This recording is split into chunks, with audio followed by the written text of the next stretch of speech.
खोजने से पहले खोजने वाला मौजूद है। खोजने वाला मौजूद है। हाँ, वो स्वयं है तभी तो किसी को चाह कर रहा है, किसी की मांग कर रहा है, किसी की याद कर रहा है, किसी से मिलना चाहता है। अगर वो ना रहे तो किससे मिलेगा? कौन किसको याद करेगा? किसकी जिज्ञासा होगी? इसलिए पहले वो खुद है, उसको ढूंढने की जरूरत नहीं है, वो है ही ऑलरेडी। अगर किसी को ज्ञान हो चाहे ना हो, ये बात पक्का जाहिर होगी कि मैं तो हूं ही। मैं न रहूंगा तो ढूंढेगा कौन? मैं न रहूंगा तो खोजेगा कौन? मैं न रहूंगा तो फिर दर्शन चाहेगा कौन? मैं तो हूं। इसलिए साहब ने कहा कि जो दर्पण प्रतिबिंब देखिए आप धुनमा सोए, यह तत्व से वह तत्व है, या ही ते वह होए। जो दर्पण, जिस प्रकार दर्पण के सामने आप खड़े हो जाओ तो जैसा प्रतिबिंब उसमें बन रहा है दर्पण में, वो बाहर है तभी तो बन रहा है। अगर बाहर प्रतिबिंब, दर्पण के बाहर कोई बिंब ना हो तो प्रतिबिंब बनेगा कैसे? इसलिए बिंब है तब प्रतिबिंब बन रहा है। इसका उदाहरण देकर, एकदम सरल सा सिंपल सा उदाहरण कोई भी व्यक्ति समझ सकता है। इतना सरल उदाहरण सदगुरु देते हैं कि जैसे आप दर्पण रोज देखते हो तो आप गोरा हो चाहे काला हो, चाहे नाटा हो, चाहे छोटा हो, चाहे मोटा हो, चाहे पतला हो, दर्पण थोड़ी बनाता है कि जैसा आपके शरीर का,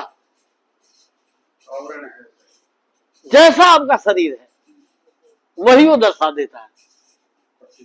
वो है तब वो बन रहा है, वो नहीं होगा तो नहीं बनेगा। इसलिए सदगुरु कहते हैं कि जो भी भाव आपके अंदर, दर्पण कहिए अंतःकरण, भाव, जहां भाव का केंद्र है, भाव बनता है, भाव का निर्माण होता है, वो कौन करता है? कोई है ना। वो जो कोई है वही चेतन है, वही आत्मा, वही जीव है, दूसरा कोई नहीं। वो है तभी वो भाव बनाता है, वो चिंतन बनाता है, वो विचार बनाता है, संस्कार बनाता है या कर्म बनाता है, जो कुछ भी हो वो है तभी वो बनाता है। इसलिए श्रेष्ठता किसकी है? वो जो प्रतिबिंब बना है उसकी नहीं, जो बाहर है उसकी। जो बाहर है उसकी विशेषता है। दर्पण में जो प्रतिबिंब बना है उसकी कोई विशेषता नहीं है। ऐसा ही जो विचार उत्पन्न हुआ है, भाव उत्पन्न हुआ है, संस्कार उत्पन्न हुआ है, उसकी विशेषता नहीं है, जिसने उसका निर्माण किया है उसकी विशेषता है। उसी को ये कहा है, बता तेरे मुख को कौन खोलता है। स्थूल भाषा, मोटी मोटी दृष्टि, ये बताओ कि तुम्हारे मुख को कौन खोलता है। तब वो कहता है तू बोलता है या तेरा मुख बोलता है। तू बोलता है या तेरा मुख बोलता है। बोलने से पहले वैखरी वाणी जब उच्चारित होती है, उससे पहले कौन कौन से चिंतन होते, कौन कौन से विचार होते, कौन कौन से भाव उत्पन्न होते। कोई भी व्यक्ति अगर किसी से बात करेगा, करने से पहले उसके अंदर योजना बनती है। योजना बनने के बाद फिर वो बाहर फेंकता है शब्दों को, तो कुछ है तब तो बोल रहा है ना।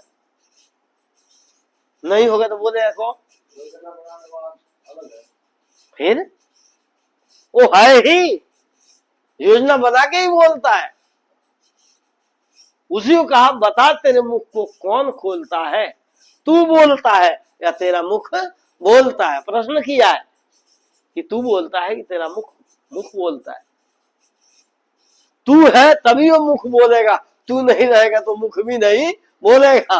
यंत्र बजावत हो सुना, टूट गया सब तार, यंत्र बेचारा क्या करे जब गया बजावन हार। यंत्र अपने आप बाजता नहीं, कोई बजाने वाला होता है, अपने आप थोड़ी बजता है, बजाने वाला है। यंत्र कहिए शरीर, यंत्र कहिए मन, चित्त, बुद्धि, अहंकार, ये सब यंत्र है। यंत्र नाम साधन, उपकरण, इंस्ट्रूमेंट, ये सारे साधन हैं। इनको बजाने वाला, इनको सत्ता देने वाला, इनसे शब्दों को निकालने वाला, राग निकालने वाला कोई है कि नहीं?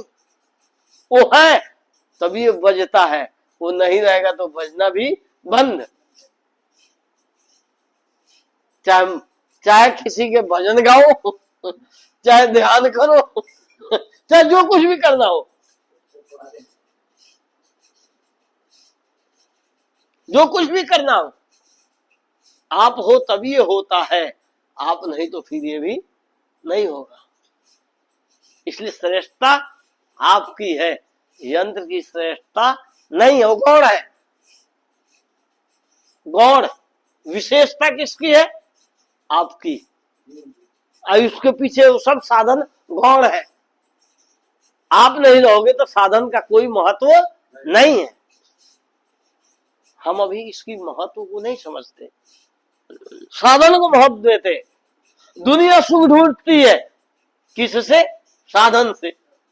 आंख ठीक हो तो दिखाई देगा, कान ठीक हो तो सुनाई देगा, जीभ ठीक हो तो स्वाद सठरस कर लेंगे। इसी के पीछे साथ जितना मेडिकल है, जितना वैद्य है, औषधालय है, और जितने भी वैद्य है, सब इन्हीं सबके है। आंख के, कान के, नाक के, मुख के, दांत के, पाँव के, पेट के, इन सबके डॉक्टर है। नहीं, आपका डॉक्टर कौन है? है कोई? आपका डॉक्टर है कोई? कोई डॉक्टर नहीं, आपका कोई डॉक्टर नहीं।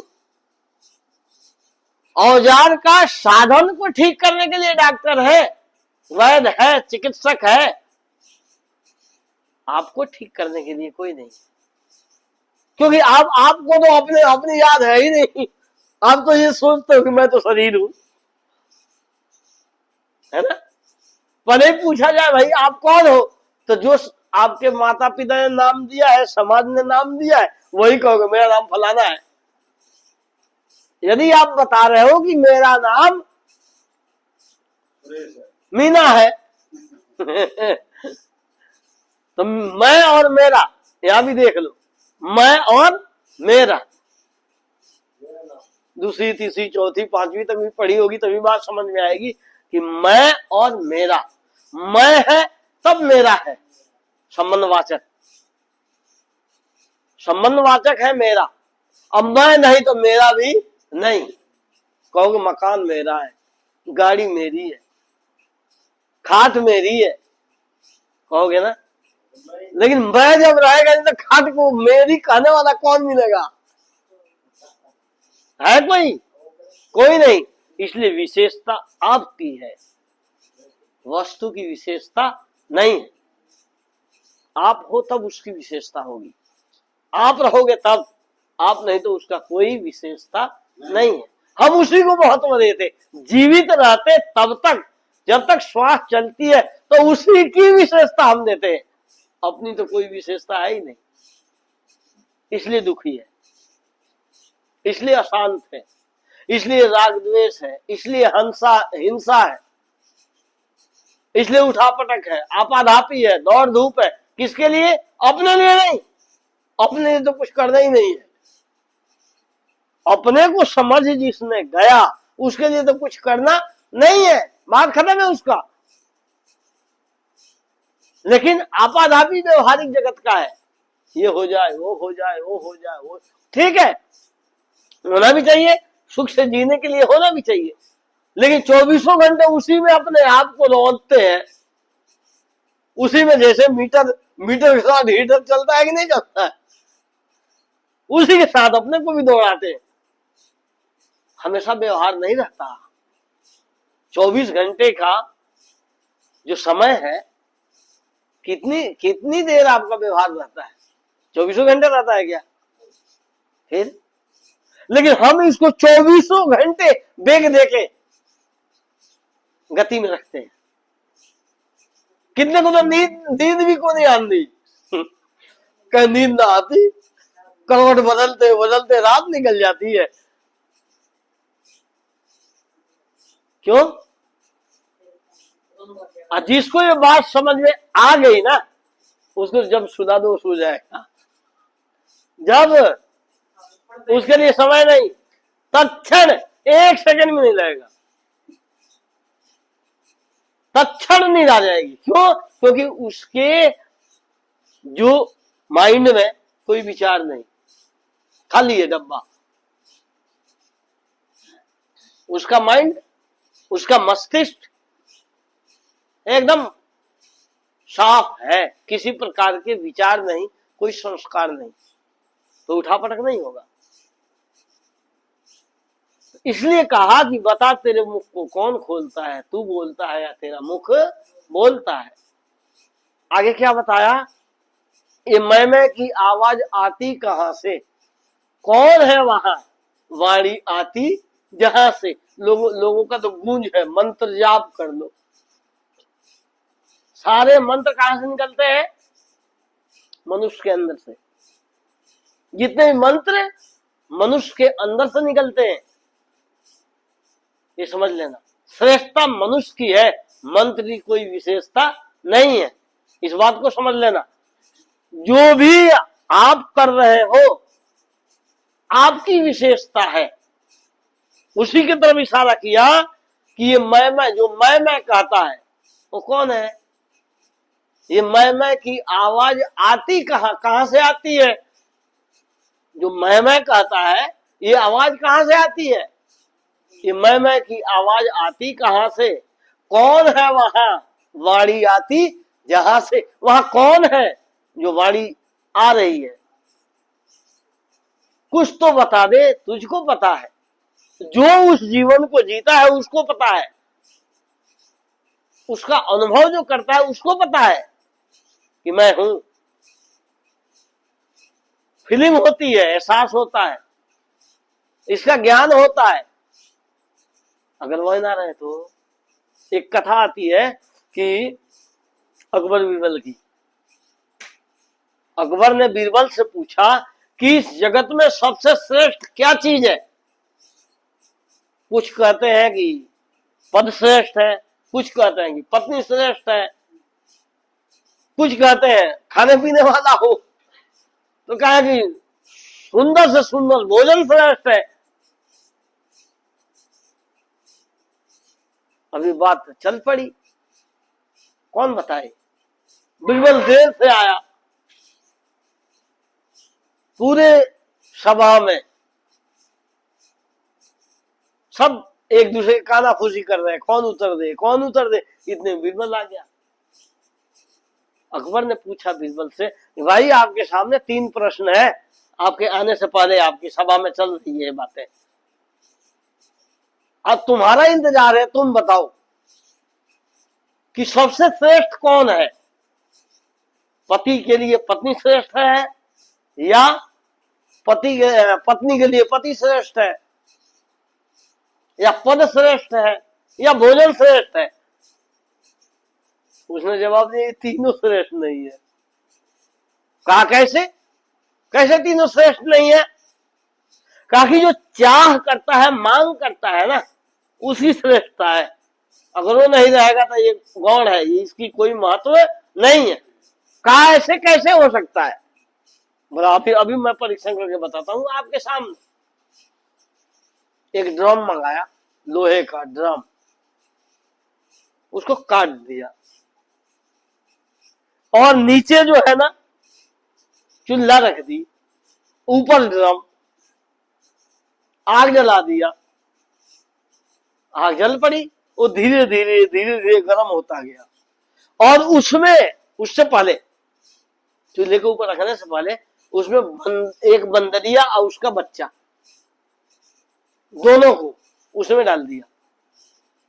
अब ड्रम जो है गरम कर दिया उसको।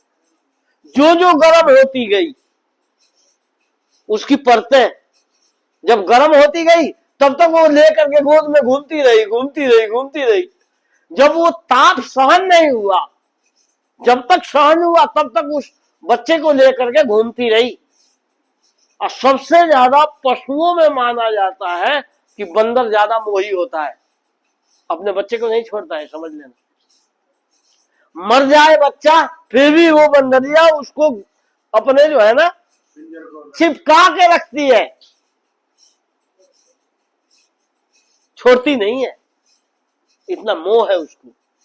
लेकिन जब जब बात आई, जब उसको टेम्परेचर बर्दाश्त नहीं हुआ, गर्मी बर्दाश्त नहीं हुई, तब क्या किया वो तत्क्षण बच्चे को नीचे कर दिया, उसके ऊपर खड़ी हो गई, बच्चे को नीचे रख दी और उसके ऊपर बैठ गई। वो दिखाया बीरबल ने कि देखो सबसे श्रेष्ठ इस जगत में अपना अपनी आत्मा प्रिय है,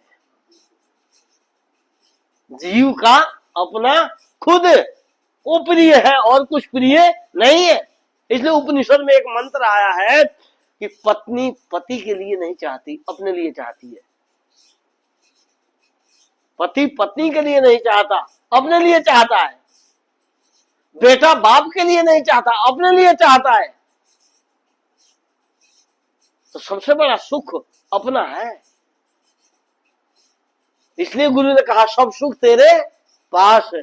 वो बात समझ में आएगी तब सुख। हम तो ढूंढते हैं कहीं ईश्वर मिल जाए तो सुख मिल जाएगा, परमात्मा मिल जाए तो सुख मिल जाएगा, या कोई देवी देवता को मानता हो तो देवी देवता का दर्शन हो जाए तो सुख मिल जाएगा। ये सब मन के एक उठापटक है, हकीकत कुछ नहीं। हकीकत आप हो, श्रेष्ठता आपकी है। इसलिए किसी भी समझ लेना, आप मनुष्य हो, किसी भी ईश्वर की, परमात्मा की, देवी देवता के पीछे नहीं पड़ना है। किसी भी ईश्वर की, किसी परमात्मा की, किसी देवी देवता की जरूरत है ही नहीं, ये समझ लो। ये सब पंडितों के जाल है, ये सारे वाणी के जो जाल है, जितना पंडितों का जाल है, ये कोई यथार्थ रूप में है नहीं। आज देख लो कितने कितने पंडित और कितने महात्मा नेता रूप में खड़े हो गए। श्रेष्ठ क्या है? पद। परमात्मा नहीं चाहिए, पद की जरूरत हो गई। क्यों? एक जाल है, जाल। इस जाल से बचो। इस जाल से जब बचोगे, जितने भी है, कबीर पंथ में भी खूब है। एक तो सिर्फ पारक सिद्धांत को छोड़ करके बाकी सब ईश्वर के पीछे। कहीं सतलोक में जाना चाहते, ईश्वर का दर्शन करना चाहते, कहीं कहीं परमात्मा का दर्शन करना चाहते। पहले तो था ही, अभी ये बन गए जिसको एसी एसटी कहा जाता है। पहले तो वो जाल फैलाए, अब क्या हुआ, जब देखे कि वो बात चल रही है तो फिर उसी के सिद्धांत कबीर की छाप लग गई। सिद्धांत वही पीछे वाला है, कबीर की छाप लग गई और फिर वो बहकाना शुरू कर दिए। पहले तो ये बहकाए, अब ये खुद उसमें ये खड़े होकर के ये बहका रहे। ईश्वर का दर्शन कर लो, सतलोक ले जाओ, सतलोक जाओ, सतलोक का दर्शन कर। ये सारी मिथ्या बातें हैं, कुछ भी नहीं है ऐसा। आप अपने जीवन को सुंदर बनाओ, पवित्र बनाओ, तब जीवन समझ में आएगा। उससे पहले इस बात को समझ लो कि आपकी सत्ता श्रेष्ठ है, आप श्रेष्ठ हो। आप नहीं तो कुछ भी नहीं। साहब ने कहा है, कहीं कभी सुनो न दुनिया, आप मरे पाछे डूब गई दुनिया। मतलब आप जब शरीर छोड़ के जाओगे तो आपके लिए दुनिया खत्म है। इसलिए अपने को समझो, आपका महत्व है, अपने आप को जानो। ये समझ लेना। एक उदाहरण दिया जाता है, जागृत, स्वप्न, सुषुप्ति। जागृत में आप देखते हो कि नहीं देखते? बैठे हो, सुनते हो, चिंतन करते हो, कोई भी क्रिया जागृत में होती है। कोई भी क्रिया, चाहे भजन हो, चाहे गाली दो, चाहे ध्यान करो, चाहे पाठ करो, चाहे जो कुछ भी करो, कोई भी क्रिया जागृत में होती है। जागृत में आप दृश्यों की तरफ रहते, अपनी याद नहीं आती। जागृत को ज्ञानियों ने अर्ध जागृत कहा, मूर्छा अवस्था। कोई अर्ध जागृत है, सिर्फ दृश्य को देखता है, जगत को देखता है, अपने को तो कभी देखता ही नहीं। जगत के जितने जाल है, जितने जगत में विषय है, उधर इसकी दृष्टि है, अपनी तरफ दृष्टि तो है ही नहीं। इसलिए अर्ध जागृत कहा जाता है। विषय के तरफ से जागृत है, जगत के तरफ से जागृत है, संसार के तरफ से जागृत है, अपने तरफ से जागृति नहीं आई है। उसके बाद जगत के दूसरी अवस्था आती है, जगत के विषय जिसको आपने देखा उसी का स्वप्न आएगा, किसी और का नहीं आएगा। अगर कोई बनिया हो तो उसको किसकी याद आएगी, किसके स्वप्न आएंगे? अपने दुकान की, अपने माल की। अगर कोई किसान है तो उसको याद किसकी? अपने फसल की, अपने जो है खेत की। किसान को अपने दुकान की याद नहीं आएगी, आपके सेठ के दुकान की याद नहीं आएगी, उसके स्वप्न नहीं आएंगे। स्वप्न आएंगे खेती के, फसल की, उसी के स्वप्न आएंगे। तो जो जिस विषय में लगा पगा है, जिस दिशा में लगा पगा है, उसी दिशा के संस्कार उसके बनेंगे, उसी के स्वप्न आएंगे। उसको कहते हैं स्वप्न अवस्था। जागृत में विषय था, दृश्य था, जगत था, और स्वप्न में उसके विचार रहे। न जगत है, न दृश्य है, न कोई विषय है, विचार सिर्फ रहे। तीसरी अवस्था आती है गाढ़ी निद्रा की, जिसको सुषुप्ति अवस्था कही जाती है। सुषुप्ति अवस्था में कोई विचार नहीं होती। अगर किसी से पूछा जाए कि 6 या 8 घंटा सोता हो तो गहरी नींद 4 घंटे की आती है। 4 घंटे की गहरी नींद में उससे पूछो कि तू स्त्री है कि पुरुष है, बूढ़ा है कि जवान है, सुखी है कि दुखी है, हिंदू है कि मुसलमान है, गृहस्थी है कि महात्मा है, बता सकता है क्या कोई? है? नहीं बताएगा ना, बता ही नहीं सकता कि क्या है वो। क्योंकि पहले तो आपके स्थूल छूटा, स्थूल से संबंध छूट गया, सूक्ष्म में गए तो विचार आ गए, स्वप्न रूप में विचार आ गए। विचार को भी जब आपने छोड़ा तो गहरी नींद आ गई, जिसको सुषुप्ति अवस्था कही जाती है। अब सुषुप्ति अवस्था में कुछ भी नहीं पता उसे, दुखी है कि सुखी है, रोगी है कि निरोगी है। इसलिए डॉक्टर मेडिकल क्या करता है, पहले उसको सोचने की क्षमता खत्म कर देता है। जो क्या बोलते हैं उसको, ऑपरेशन जब करते हैं, सर्जरी, तो सर्जरी जब करते हैं तो उसको इंजेक्शन सुन के लिए दे दिया जाता है, ताकि संवेदना उसकी खत्म हो जाए। जो कुछ भी हो, काटापीटी जो हो, उसको पता न चले, संवेदना खत्म हो जाएगी उसकी। इसलिए सुन करने का दवा या इंजेक्शन उसको दे दिया जाता है। अब वो जब गहरी नींद में गया, कुछ पता रहता है क्या? नहीं रहता।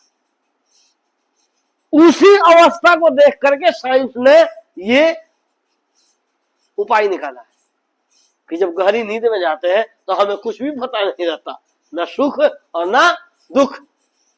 लेकिन एक बात याद रहती है, देख लेना, अगर गहरी नींद में कोई सोया है, उससे पूछो कि भाई नींद कैसी आई, तो क्या कहेगा? जगेगा तो देख लो, कहा बहुत सुख से सोया, बहुत सुख से सोया, सुख की नींद ली। और पूछोगी, जब वो सो गया, खान गाल दी उसके बगल में कोई दूसरा, और उससे पूछो ये कब आया तने, मेरा है तुझे? बोला नहीं, मुझे नहीं पता, मैं तो गहरी नींद में सोया था। मतलब क्या है? अभाव का ज्ञान। अभाव का ज्ञान है, नहीं है, मैं नहीं जानता क्या हुआ, मैं तो गहरी नींद में सोया था। तो सोने वाला यदि सो जाता तो बताता फिर कौन? अगर वो सोने वाला है, वो सो जाता तो उसकी जो अनुभूति हुई मुझे नहीं पता है, मैं तो सो गया था, या मैं सुख से सोया। तो वो जो सुख से सोया, इसकी जो अनुभूति हुई, इसका जो फीलिंग हुआ, वो सोने वाले यदि सो जाता तो फिर बताता कौन? वो तो जगता है, जागृत में वो जगता है, स्वप्न में वो जगता है, गहरी नींद में वो जगता है। यदि ये तीनों का बोध होना तो चौथी अवस्था का भी बोध हो जाता है। वो जागृत में जागृत का बोध हो, उसी को कहते हैं जागृति। जागृत में जागृत का बोध हो, जागृत अवस्था में जागृत का बोध हो। हम क्या करते, ध्यान करते, आंख बंद के लोग ध्यान करते नहीं, ये जागृति आए। गुरु ने कहा संतो जागत नींद न कीजे, काल न खाए कल्प नहीं व्यापे, देह जरा नहीं छिजे।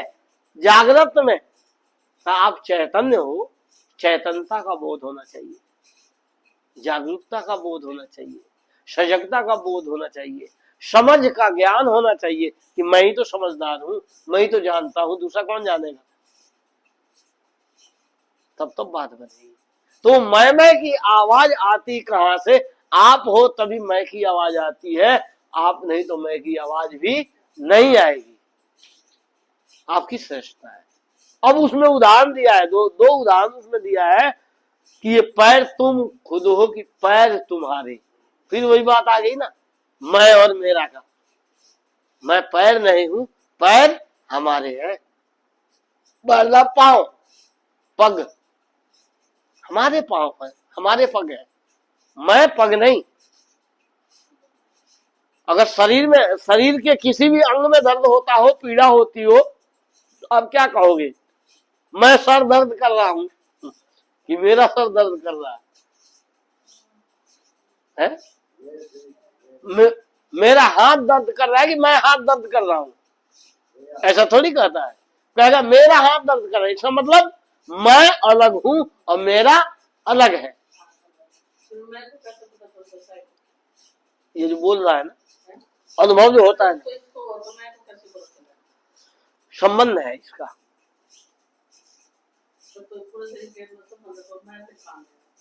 मैं भी रहेगा, वो देखने की चीज, देखो वो देखने की चीज नहीं है, देखता है। तो अनुभव आप ही कर रहे हो ना।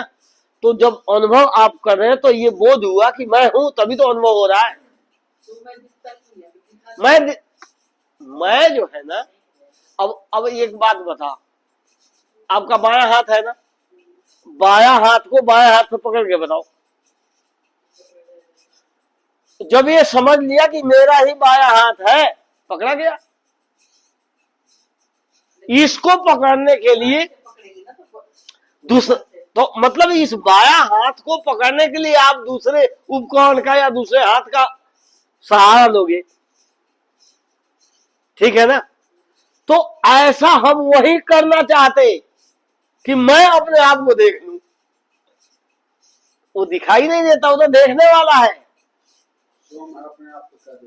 वो तो स्वयं है ही देखने वाला है। अब जैसे आंख को देखो, आंख को कैसे अपने आंख को देखोगे कि मेरी आंख है, ये दिखाई दे रहा है, दीवार दिखाई दे रही है, तो आंख है तभी तो दिखाई दे रही है, और नहीं रहेगी तो बस इतना ही समझना होता है।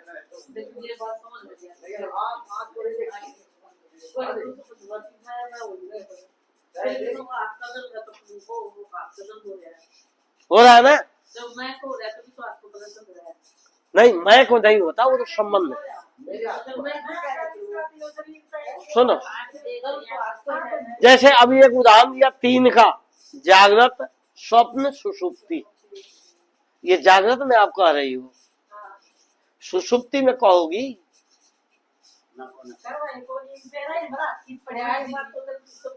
तो हाथ देह है कि नहीं, हाथ है कि नहीं, सुषुप्ति में है ना। तो जैसे पर्दा खड़ा कर दो, 3 पर्दा जब खड़ा करोगे सलकल रूप में, अब बीच में आप खड़े रहोगे, तो पहले क्या दिखाई देगा, फर्स्ट पर्दा पहला, जब उसको हटाओगे तो फिर दूसरा, उसको भी हटाओगे फिर तीसरा भी जो हट गया तब चौथे में आप आओगे। मतलब क्या है, स्थूल, सूक्ष्म और कारण, ये 3 शरीर है। इस स्थूल शरीर को लेकर हम चलते हैं, तब हम कहते हैं हम तो गोरे हैं, हम तो काले हैं, हम तो स्त्री हैं, हम तो पुरुष हैं। और जब ये हटेगा तो विचारों भावों का केंद्र आएगा, भावनात्मक जगत आएगा, देह भी नहीं रहेगी। रोज घट रही है घटना, रोज 24 आवर, लेकिन हमारा ध्यान है ही नहीं। हम तो कहीं और देखते हैं, कहीं और सोचते हैं, कुछ और मांग है। अपने जीवन के साथ जो घटनाएं घट रही है, इसको हम नहीं जानते। किसी ने कुछ कह दिया, हम उसके पीछे लग जाते। कबीर अस काहू कही, काल कान ले जाए, आ कान न चोवे बावरा, दौड़े दौड़ीस धाय। पकड़ रहा है कान, कान को नहीं देख रहा कि मेरा कान है, वो तो देख रहा भाई ये तो कह रहा है तो ठीक है, कान लेके चला गया, अब कान कौवे के पीछे भाग रहा है। हम सोचते नहीं हमारे जीवन में घटनाएं कैसी घट रही है। अगर उस घटनाओं को हम उसका अनुभूति करें, हम उसका ज्ञान करें, तो आधा क्या 80% भ्रम जीवन से खत्म हो जाएगा। 80% अंधविश्वास खत्म हो जाएगा, पाखंड खत्म हो जाएगा, भ्रम खत्म हो जाएगा। थोड़ा देखो तो सही कि हाँ आपके साथ क्या घटनाएं घट रही है, इसको भी तो देखो। जीवन रहते रहते इन सब चीज का अनुभव करते जाओगे तो पता लग जाएगा। खोजी करने वाला खोज लेगा, फिर उसको ईश्वर की जरूरत नहीं, परमात्मा की जरूरत नहीं, किसी देवी देवता की जरूरत नहीं, किसी मंत्र की जरूरत नहीं, किसी जो है ना आपको उपवास की जरूरत नहीं, व्रत की जरूरत नहीं, कुछ करने की जरूरत नहीं है। सिर्फ अपने जीवन की घटनाओं को देखो, खोजने की जरूरत ही नहीं, किसी पंडित पुजारी की जरूरत ही नहीं। हाँ ज्ञान की जरूरत है। ज्ञान नहीं रहेगा, जैसे मान लो स्कूल नहीं रहेगा, स्कूल में टीचर नहीं रहेंगे तो पढ़ाएगा कौन?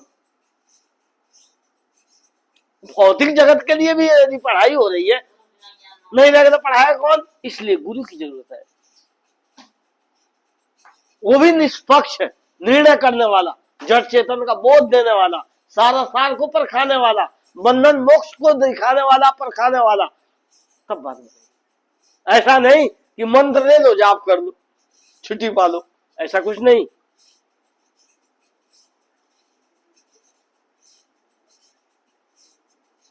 इसलिए जागरूकता जरूरी है, सजगता जरूरी है।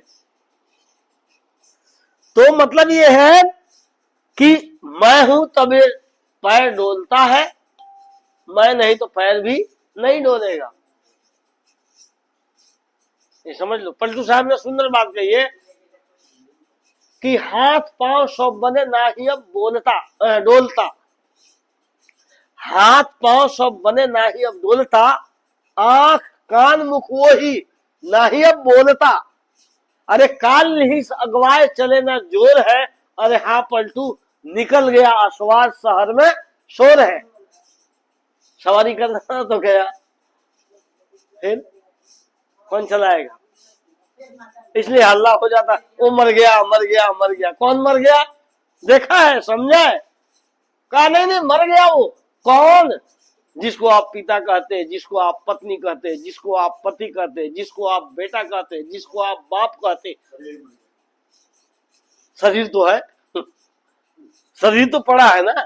आप कहते वो मर गया। मान लो किसी का पिता मर गया, बेटा कहेगा पिताजी तो मर गए। अगर पूछो पिताजी को जानता है? अगर इस शरीर को पिता मान रखा, शरीर तो है ही। बोला नहीं वो नहीं है। मतलब क्या है? जब है तो कोई लेना देना नहीं, जब नहीं रहता तो दुनिया भर के ड्रामे। इसी का नाम पाखंड है, अज्ञानता, मूढ़ता, दरिद्रता, दीनता। है तब तो कोई पूछता ही नहीं, आ जाता है तो पता नहीं क्या क्या करते हैं। तो इसलिए जागरूकता स्वयं की तरफ से हो। आप हो तब ये सारी क्रियाएं होती है, आप नहीं तो क्रियाएं भी नहीं होती। तीसरी कड़ी में उदाहरण दिया है कि हाँ कांटे तराजू, हाथ जो तेरे, सोच समझकर उत्तर दे दे। जैसे किसान होता है ना, वो तौलता है कि नहीं तौलता है? तौलता है ना। तो हाथ तौलता है कि वो खुद तौलता है? हाथ तौलता है। हाथ से तौलता है।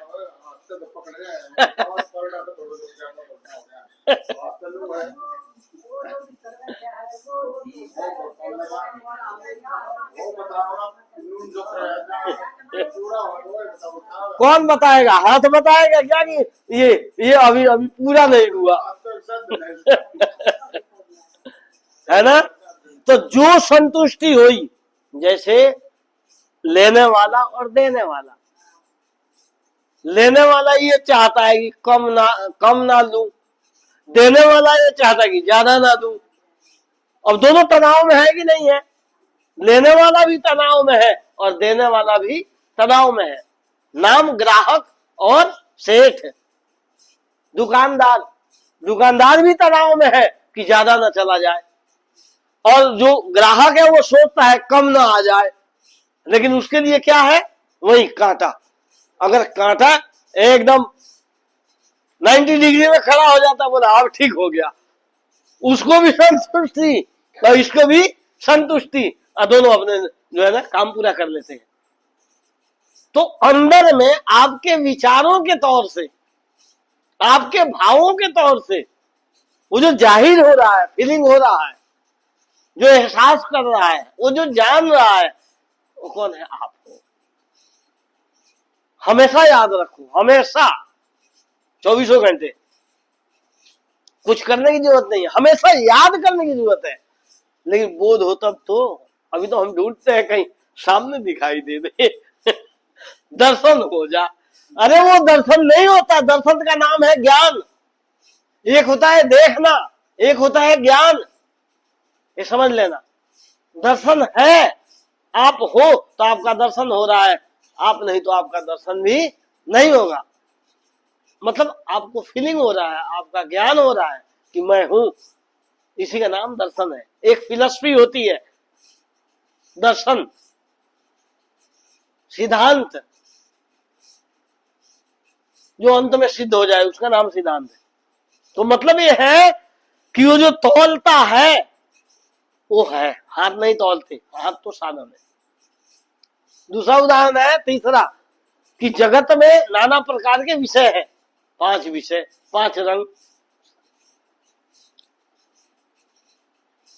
शब्द स्पर्श रूप रस गंध, ये 5 रंग है।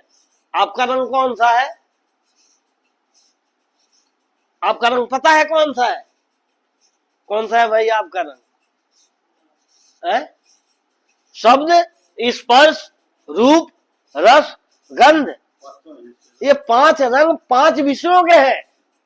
आपका कौन है? 5 विषयों के हैं। आपका रंग कौन सा है? साहब ने कहा हंसा तू सुवर्ण वर्ण, क्या वर्णों में तो ही, अरे तरीवर पाए पहेली हो, तबे सारा हो तो ही। यहाँ वर्ण नाम रंग, वर्ण का मतलब होता है रंग। हंसा तू सुवर्ण वर्ण, अरे तेरा वर्ण सुंदर वर्ण है, मतलब ज्ञान वर्ण, तू ज्ञानवान है। विषय को विषय नहीं जानते। साहब ने एक बात कही है, सिलपुर साहब जी ने, कि ये सब नासवान है भाई, जीव जमाए कैसे कहाई। ये सब नासवान तुम चीना, चिरंजीव जीव कही नहीं ना, ये सब नासवान तुम चीना। 5 तत्वों का जानन हारा, तीनों गुण का कर्द विचारा। 5 तत्वों को जानने वाला। 5 तत्व आपस में नहीं जानते कि शब्द को शब्द जानेगा कि रूप को रूप जानेगा, नहीं जानेगा ना। स्वाद को स्वाद जानता है क्या? नहीं जानेगा। क्यों? अलग अलग विषयों के अलग अलग स्वाद, रूप रस गंध स्पर्श, ये अलग अलग विषय है। मिट्टी का गंध है, हवा का शब्द है, जल का रस है, ये अलग अलग पदार्थ के अलग अलग विषय है। लेकिन उसको जानने वाला कौन? वो चेतन। इसलिए साहब ने कहा हंसा तू सुवर्ण वर्ण। अरे क्या वर्णों में तो ही तेरा वर्णन मैं क्या करूं, या तेरा वर्ण करने वाला, तेरा वर्णन करने वाला ये 5 विषय नहीं है। इन विषयों का वर्णन तू करता है, अपना वर्णन तो करता ही नहीं। तरीवर पाए बहे नहीं हो तबे सरा हो तो ही। तरीवर कहिए पेड़, पेड़ कहिए मनुष्य शरीर। जब मनुष्य शरीर आपने प्राप्त किया है तब इस यदि पहेली को आज समझ जाओगे तबे तो आपकी सराहना है, और नहीं समझोगे तो आपकी सराहना नहीं है, ये समझ लेना। इसलिए अपने को जानो। फिर कह देता हूं किसी भी खुदा की जरूरत नहीं है, किसी परमात्मा की जरूरत नहीं है, किसी ईश्वर की जरूरत नहीं है। जब अपने आप का दृढ़ निश्चय हो जाए, दृढ़ निश्चय कि मैं हूं, सिर्फ मैं का बोध हो जाए ना तो बात साफ हो जाए। इसलिए जरूरी है बोध प्राप्त करना। एक बार भजन सुन दो, है ना, टाइम हो जाए।